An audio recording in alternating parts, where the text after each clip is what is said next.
Hello, dream catchers, and welcome to another exciting day in the Haven. We are in the Haven Corner at the 2018 National Book Club Conference, and with me is Bernice McFadden. I am so excited to have been able to get her to come on with us and to talk a bit about her passion, her process, and her projects. But before we get into that, I'd like to know, with the NBCC, how are things going? Is it what you expected it would be, and is it important to attend these as an author? Oh, it's absolutely important, and it's always wonderful. It's always fabulous. I'm always happy that Curtis invites me back whenever I have a book coming out. It's like it's not just book club. It's like a family reunion because you get to see these people time and time again. Not only do you run into readers here, other festivals, and then this is like the gathering point because it's, for the most part, it's all people of color. And so we have a different type of vibe between us. And it's like homecoming. Yeah. That's great. And so book clubs are important for authors, but I've been hearing from a lot of the book club participants or members that they really get a lot out of it because it's a chance for them to speak with their authors about characters, about books, to even share some of the things that they like and dislike about the book. Now, so how does that feel from... Listen, I'm fine with that, and I'm happy to be able to physically meet my readers. We don't all, people in different genres, they don't always get the opportunity to meet the people who are not just keeping their lights on, you know what I'm saying? Right. Who are like offering and giving energy to the art, because without them, right, I would just be sitting in my little office writing, stories for myself. So it's really a wonderful experience, and I enjoy the feedback. I write for myself first, and I write for them second. So it's fine. It all melds together, and it works. It works. Okay. So you started a little bit on process, but before we go to process, I want to talk about your passion for writing. Like, what was the genesis of your writing journey? Okay, well, I started reading very young. I think my mother taught me to read when I was like 4 or 5, and I fell in love with books because I was a shy child. And a lot of us authors are introverts. And so I was very happy to stay home and just read my books. My mother had to throw me outside to play. And probably around 9, I started writing little short stories, and I decided at that point that I enjoyed storytelling and that I wanted to grow up and become a writer. The issue was, at that time, with talking about early 70s, I was not familiar with writers who looked like me, so I didn't think it was possible. And I want to say this particular NBCC is important to me because Alice Walker was the first black woman that I read. Color Purple was the first book by a person of color that I read. And I was like, I can do this because there's someone who looks like me who's doing it. Mm-hmm. Wow. Yeah. So in seeing her, that inspired you to write, and you've been writing for decades. And have you written in more than one genre? Yes. So I write under Bernice L. McFadden, and I've also written under Geneva Holiday, and that's my pseudonym for my humorous erotica. So it's they're very different. One is cerebral. The other is just lots of fun and just, whatever it is I want to put down as crazy as I can get, I could throw that on the page and not really think any more about it. Yeah. Okay, so I didn't know about the erotica. Geneva Holiday. I will be picking up that book with 2 L's. Okay, and so the cerebral, I'm used to that when you're writing as Bernice. And so what would you say was your greatest accomplishment as a writer?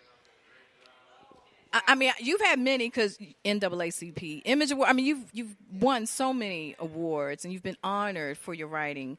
But what would you say? And it may not even be an award. I mean, just your greatest. Making my mother proud. That's it. Yeah. I mean, the awards, of course, it's nice, it's lovely. But when my mother goes, "Oh, I really enjoyed that. Oh, I'm so happy for you." I'm like, I light up. We all want to make our parents proud. Yeah, and you probably have brag. She has bragging. I mean, she's bragging all over the place about you and all of the great things that you've done. So that's awesome. That's cool.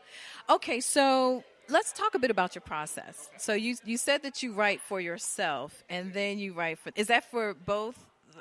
Geneva and okay. So let's talk a bit about that process and how does it work for you?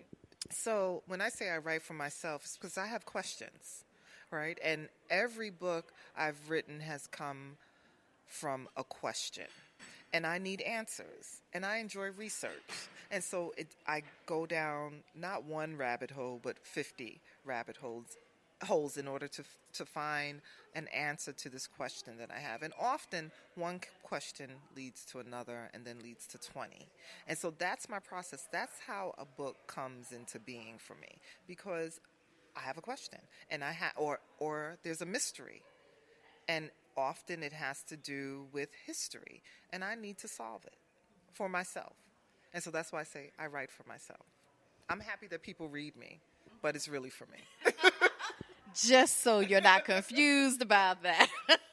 Okay, so what is your technical process? Do you outline? Do you plot it out? Um, okay. No, None of that. none of that. None of that. I often say it's a spiritual event for me, writing. So I have the question, I start looking for the answers, and as I'm looking, characters start to form. They just come and they tell me stories. Whatever they tell me, whatever they show me, I put it down on paper. And it's not linear. It's like Mary comes today, we're going to tell Mary's story. Fred appears, oh, there's Fred. Doesn't have anything to do with Mary. Maybe later on we'll find this out. Maybe we'll find out that they're connected. And that's how it works for me. So it's me communing with my ancestors. Wow. Okay, I need to take that in a little bit. Okay. So this is great because I've had a lot of authors on the show. Connie Briscoe, Marita Golden, Victoria last week, Victoria Christopher Murray. And this is the first time that I've heard. And this is great because there isn't one right or wrong way to do it. It's what works for the author. So thank you so much. I love that. So tell us about your latest book. And when does it come out? Okay, Praise Song for the Butterflies will be published August 28th. It's about ritual servitude in West Africa. It's basically slavery under the guise of religion. We know about that. We've experienced that here in the States. I was first introduced to the practice in 2007. National Book Club Conference actually went to Ghana. So I was there with, it was about 60 of us. And we did a lot of things. We went to a lot of places. But it wasn't until we were on the way back that two of the members said, "Oh, Bernice, did you get to go to XYZ Rehabilitation Center?" And I said, "No." Well, this is they take in the Trokosi women. And I was like, "What is this? What are you telling me about?" So they explained it to me. And of course, then you should write a book about that. But that's not my process. You can't tell me what to write about. And I said, yeah. And so I went home and I started researching. And I was like, oh, my goodness, this is fascinating. And how come I did not know about this? How come people aren't up in arms about this? And I sat down and I wrote the book. So what kind of research does one do how did you engage in the writing of it? Well, it starts with Google. Right, so I Google it, and there's not a whole lot of information. But then I came across a video. An anchor woman from CNN had gone to Ghana back in the 80s or early 90s and interviewed some of these Trokosi and the fetish priests. These are the men who run the shrines. And so one little girl, she was crying, and so the anchor woman said to the fetish priest, "Well, clearly she doesn't want to be here. She's in tears. She's crying." And he goes, "Well, she's crying of happiness." And that just blew me away. And it resonated with me because this is not, unlike what American slavery was about. They take these young girls as young as 3 or 4. They bring them in. They put them in the fields to work. They're sexually molested, and they stay there until they die. They're never returned home. If they do escape to go home, the family turns them away. It's heartbreaking. It is, and that's a very, very heavy subject. How long did it take to write? So no, let me just say this: the early draft, probably about a year, and I actually tested it out. I self-published it and just put it out digitally, and just wanted to see what people thought about it. People loved it. And so years later, so we're talking, I did that maybe like 2008, and we're in 2018. So 10 years later, my publisher was like, yeah, let's send it out to the world and see what happens. So is that a timing thing as far as what's going on in the world that it made sense to put it out now? Or That's not what was in my head. I kept reading the reviews because it was active up until maybe 3 years ago, and I just took it to him. I was like, I just think that let me rework it. It was, yeah, 10 years. yeah. I said, right. I said, people are enjoying this, and I knew I needed to rework it. It's set. The current book is set in a fictional African country. This way I could have creative license to do and say what I really want to do and say. And, even the early copies that went out, people love the book. They love the character. They love the story. They're horrified by it. And I hope that this novel brings exposure to what's happening there. Now, obviously we have to be very careful about condemning traditions that have nothing to do with us. But if we can educate the people who are condoning it and say, listen, you can't center yourself in this narrative. This is a child. This needs to come to an end. That's what I hope will happen with this book.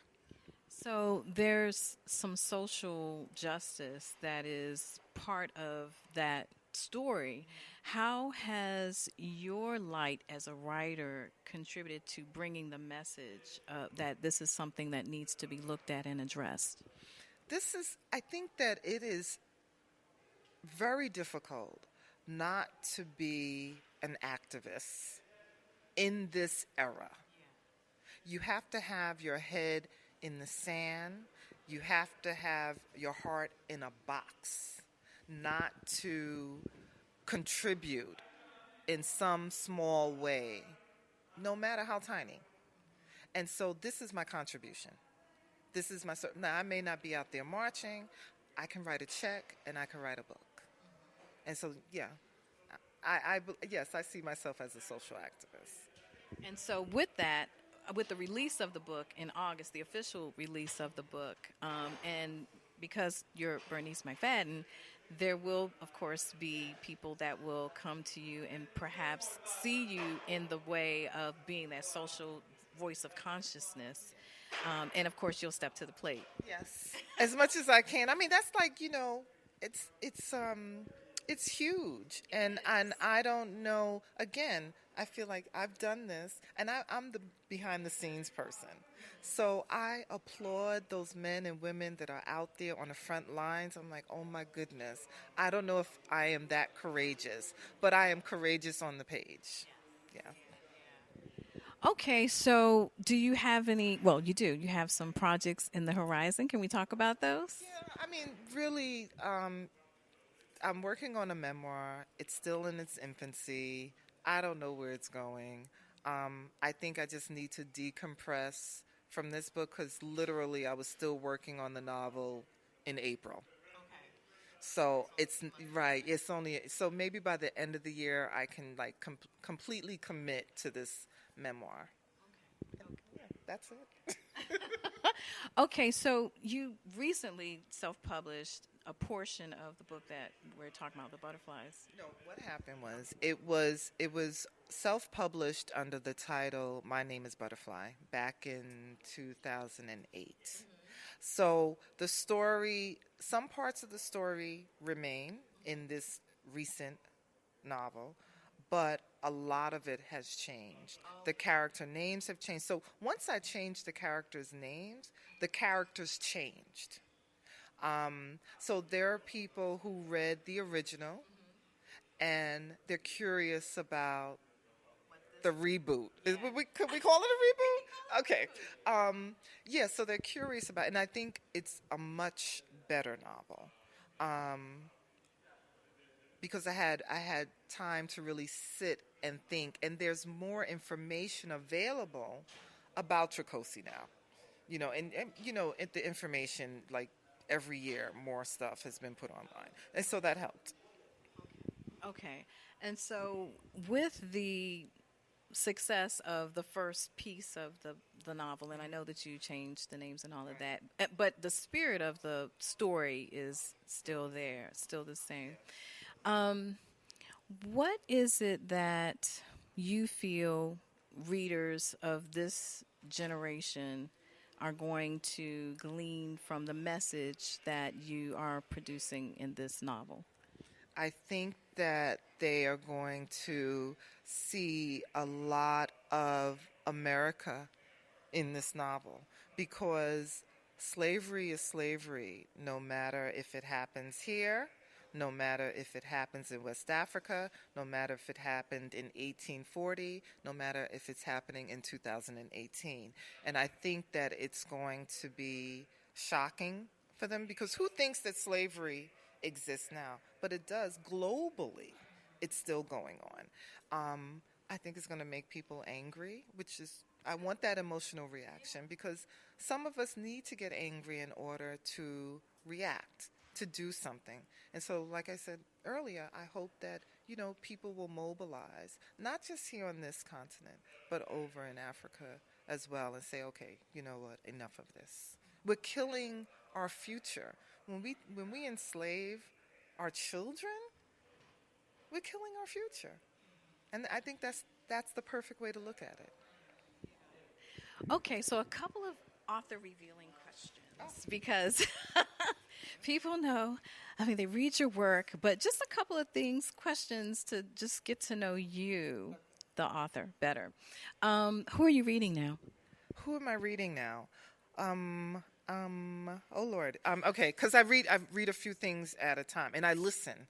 I listen to a lot of books. Yes. So, Jacqueline Woodson, Eula Bliss, um, and there's another one that I'm rereading. I'm always reading Toni Morrison. I'm always reading Toni Morrison. So I am now yet for the 100th time Song of Solomon because I Do you find that you pick up different things, new things every time you read it? Yes. Yeah. That's why I continue to reread, and I think Toni has an incredible sense of humor that I don't think people pick up on. And then, the new writers. I'm actually listening for the second time to Here Comes the Sun by Nicole Dennis Benn. She has a new one coming out next year, Patsy, I believe. I recently finished, I'm not even going to remember the name of this. The author's name is Lady Hubbard. She won a fabulous award last year, and I'm sorry I can't remember the name of the book. I'm sure people are Googling her name right now. They're on Amazon and find her book. The Talented Ribkins. That's the name of the book. Yes. So I think that's about it. Yeah. Yeah. So you talked about your greatest accomplishment, that being your mom, and just the smile that you bring to her face whenever you accomplish anything. What are some of the challenges that you've faced as an author? Oh my goodness. Well, just trying to garner that recognition, and when you're dealing with the big publishers, I'm with a small press. It's a very different experience. But the first 8 years of my career, 10 years of my career, I was with a major house, and I'm sorry to say, they really don't give the same attention to writers of color that they do to white writers. Do you think that's true even now? Absolutely. We've gotten the definitive word from Ms. McFadden. Yes, absolutely. Don't let, like, the three or four that you're seeing cloud the reality of it. It's still a struggle. Listen, we have publishing is made up of what, 4% black folk? That's it. 2% at the bottom, 2% at the top. You mean at the publishing houses? Publishing houses. Editors and any publicists, very small percentage. And I think that black women, I think we read the most in the country. We're buying the most books. So it's not reflective of the audience. So yeah, it's still a big problem. Wow. Okay, so that's a challenge then that you see just in the industry in general. If you're trying to sell a book, and you bring it into, an editor who is 30 years old, white, and out of whatever MFA program she came out of, and she did not study any novels, poetry written by people of color. She can't wrap her mind around the story. And so she's just coming from one perspective. And in her mind, she's saying, the American audience does not want this. I still get that. I got that for Praise Song for the Butterflies. This is going to be a hard sell for the American audience. And we understand as black people, when they say American, they mean white. Right. So you're just completely dismissing people of color as readers. Thank you for that. I'm sure our dream catchers are really going to be thankful for that information. Okay, so what advice would you give to aspiring writers? Well, you no longer, as an aspiring writer, you're not shackled to traditional publishing. You can self-publish and self-publish well and make your money and find your audience and be happy. If you feel like you need to be with one of the big six or, even one of the independents, that's fine. But understand that you still have to do a lot of work. You can't completely depend on them because it's your book. You have a baby. It's your baby. You got to take care of your baby. And so I would say don't let rejection get you down. That's just part of life. Read, and read. Good literature. No, listen. That's good literature for you and good literature for me. It might be very different. So just keep reading and read outside of your genre.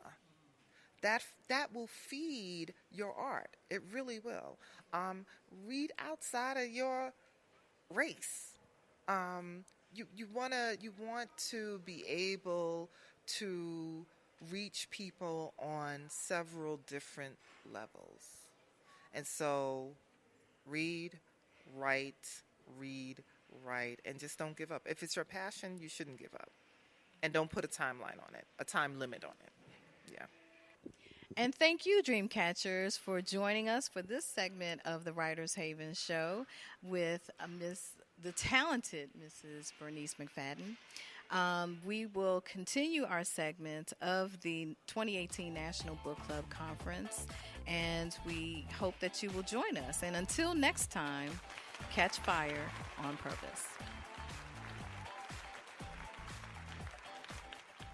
All right, here we go.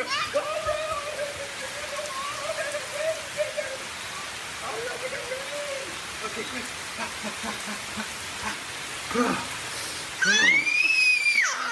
Oh, yeah, yes. So much fun. Mwah. Yeah, we're getting so wet.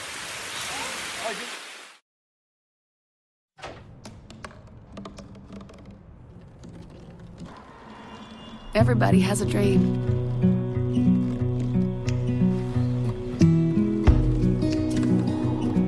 Mine was to see the ocean. And with a little help, I made it.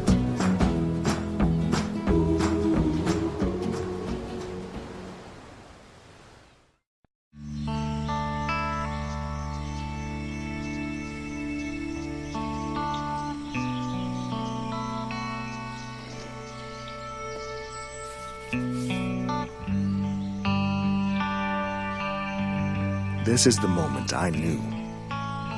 His future had no boundaries. There are some moments only the forest can inspire. Find yours at discovertheforest.org. Hey, you. Yeah, you. Getting that college education. What are you gonna do? Graduate and take some office job? Be like everybody else? Or will you dare do something different? Like, be a teacher. You could be my teacher. You got the skills. The smarts? Yes, you. You could be the teacher I never forget. That'd be cool. Does that corporate job even have recess? What are you gonna make of yourself? What are you gonna make of me?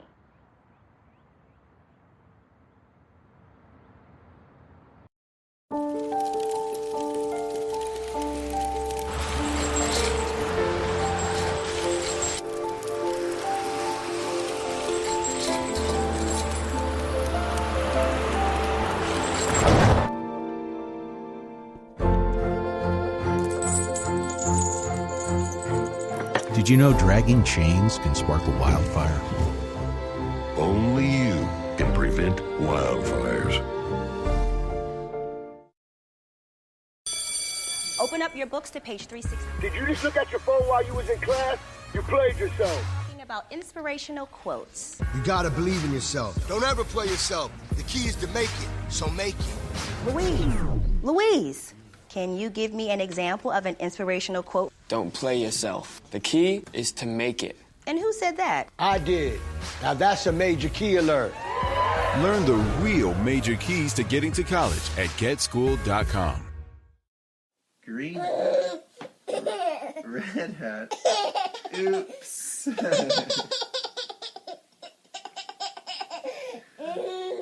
Red shirt, blue shirt, yellow shirt, oops.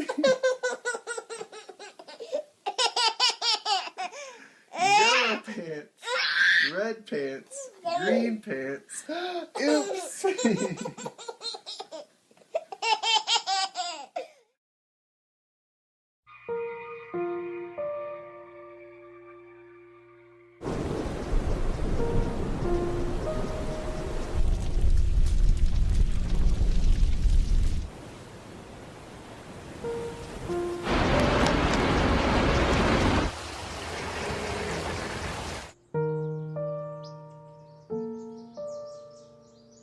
Don't wait. Communicate. Make your emergency plan today. There are 16 million children struggling with hunger in America. That's 1 in 5 daughters, sons, neighbors, and classmates who don't know where their next meal is coming from. Yet billions of pounds of good food go to waste every year. It's time we do something about it. Feeding America is a nationwide network of food banks that helps provide meals to millions of kids and families in need. Visit feedingamerica.org to help them feed even more. Together, we can solve hunger. Together, we're feeding America.